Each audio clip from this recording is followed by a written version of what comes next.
Hello everyone. Hello mga ka-vloggers ko dyan. Good morning sa inyong lahat. I'm back and I am still here in Werribee, Victoria.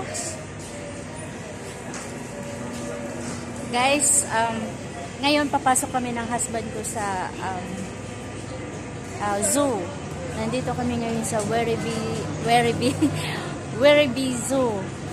Papakita ko sa inyo guys ang mga animals sa loob. Iba't ibang klaseng animals. Ay, sorry. There is a little girl over there.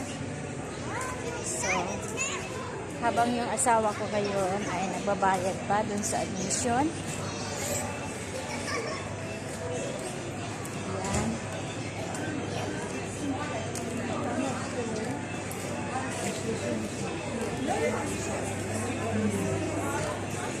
Ito yung guys. So,